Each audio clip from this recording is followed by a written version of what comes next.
Motorcycles are a big part of my life, and I've owned many different kinds and brands of bikes over the years. If it has two wheels and a motor, chances are I love it. However, my favorite are dual sport or adventure bikes.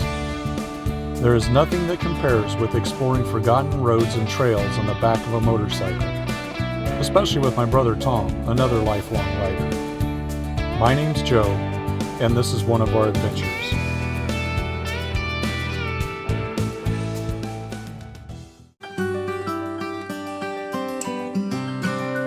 Sunday, May 23rd.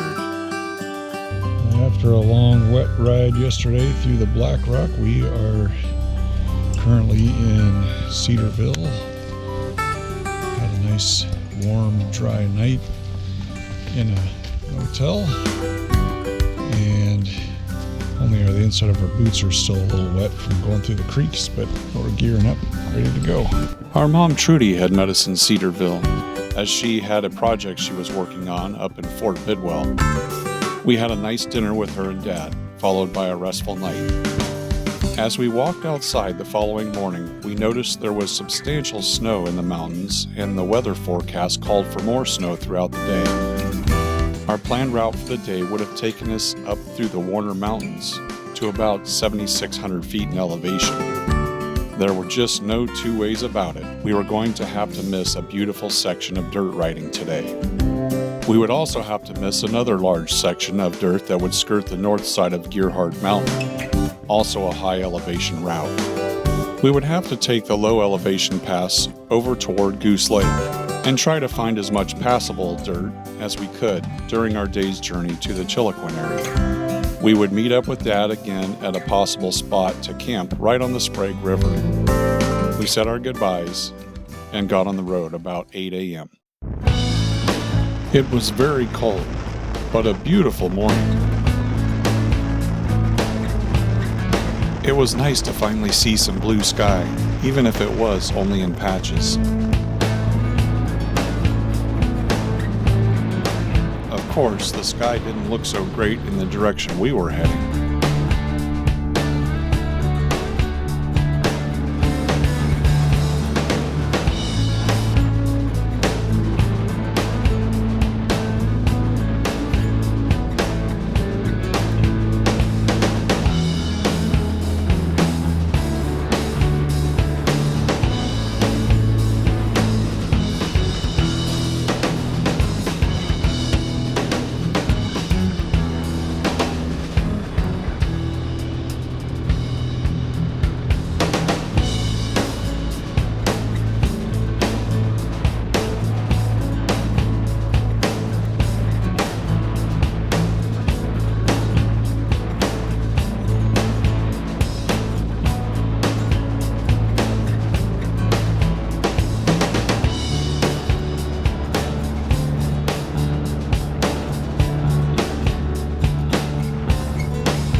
After heading north on Surprise Valley Road, we turned our wheels eastward on Fandango Pass Road, still following the Applegate Trail.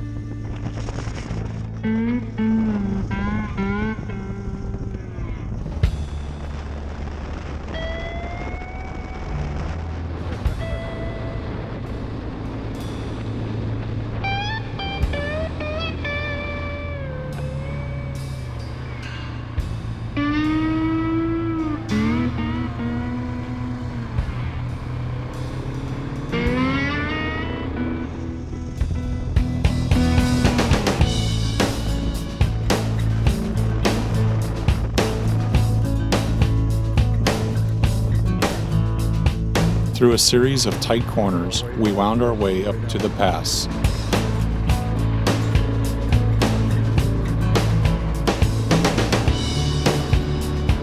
The road was wet and full of gravel, so I took the corners very carefully.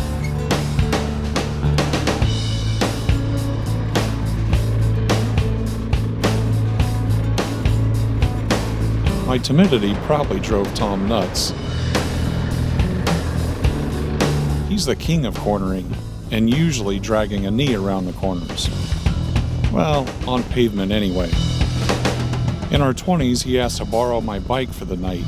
When he brought it back, the back tire looked like a wedge where he'd worn the rubber off on both sides. He said, "You never use that part of the tire anyway." The higher we climbed, the wetter it became.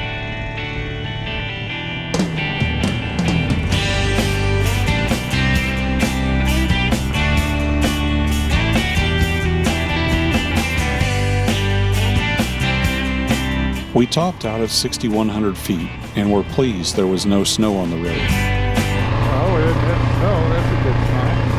But I bet we were darn close. Nope. Got cattle on the road. There was, however, lots of fog. And cows.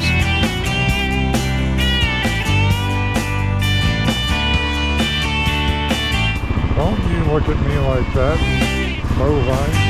She was giving me the stink eye. Sometimes cattle will move off to the side of the road right away.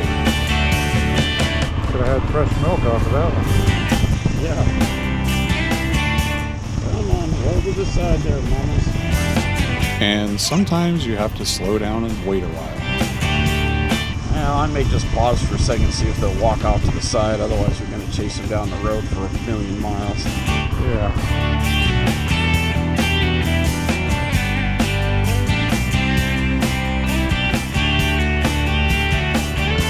Finally clear of the traffic jam and fog, we continued on.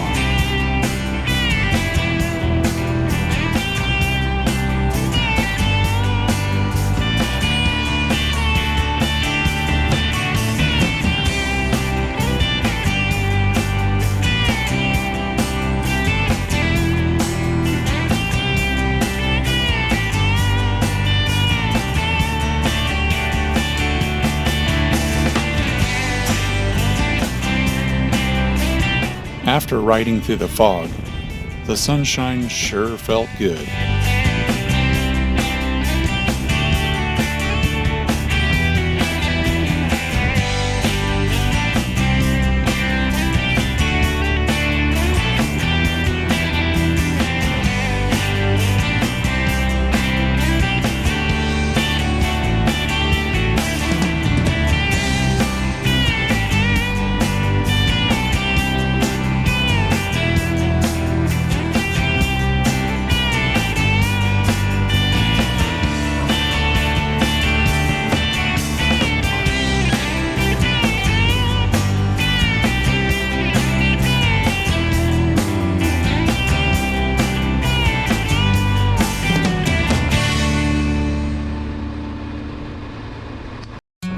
We had made it over the pass and down into the valley on the other side, still heading northwest toward Highway 395.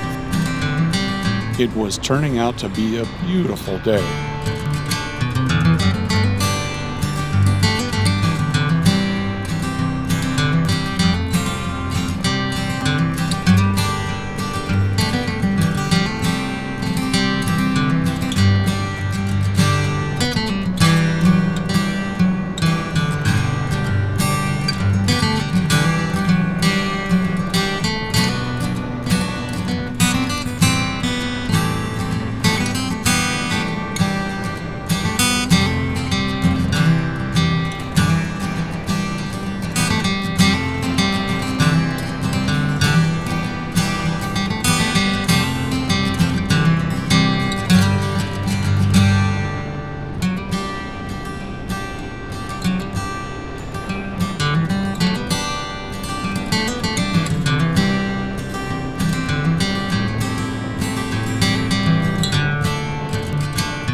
With a view of the Warner Mountains on our right and Goose Lake on our left, we rolled along through rangeland we had spent so much time on as kids.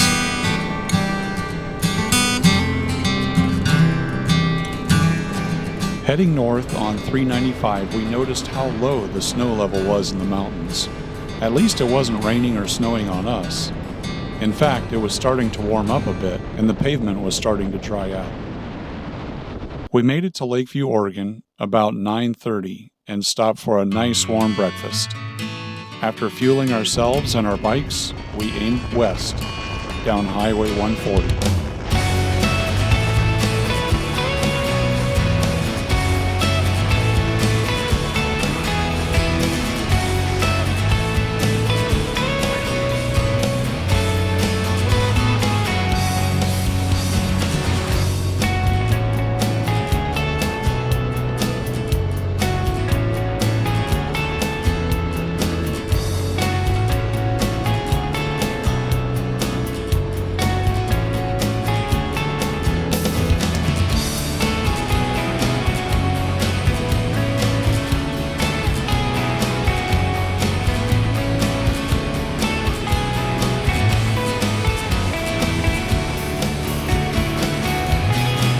Between the towns of Bly and Beatty, we got a nice view of the Sprague River.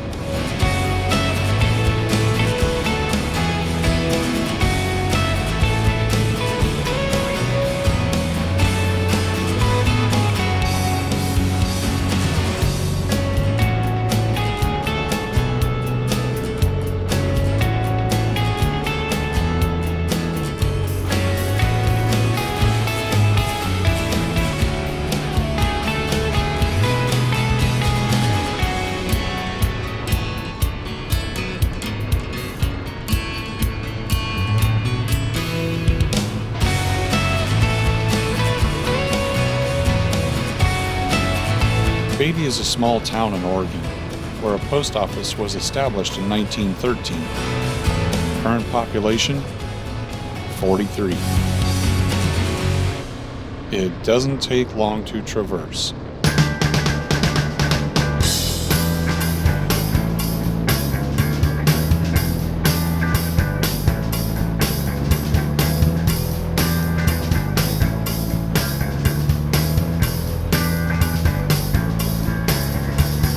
A few miles past Beatty, we made the turn onto Sprague River Road.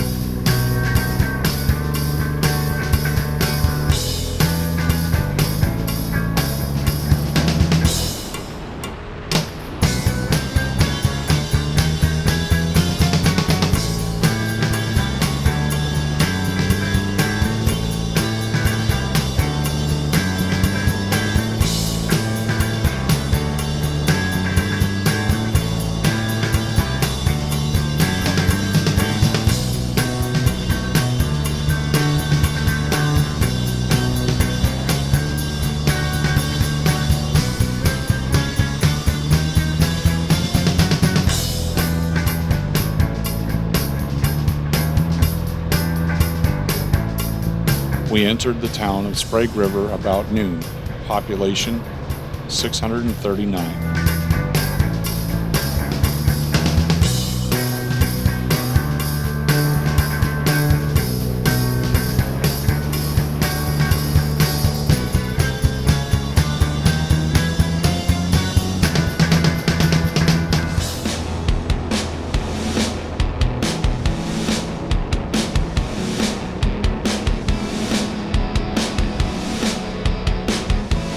By this point, we realized our dirt riding was over for the day. We were getting close to camp, and it was paved all the way there. Still, it was a beautiful day for riding small offbeat highways.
After crossing the river, we reached the camp spot Dad had indicated on the map.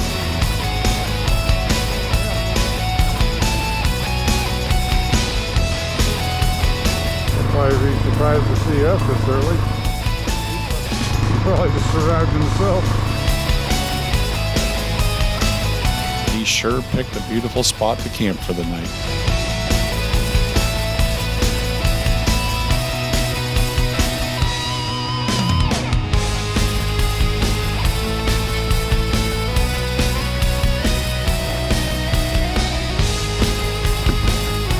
Passes over Gearhart Mountain area was just way too high. It was like 7,500 feet and snow, lots of snow.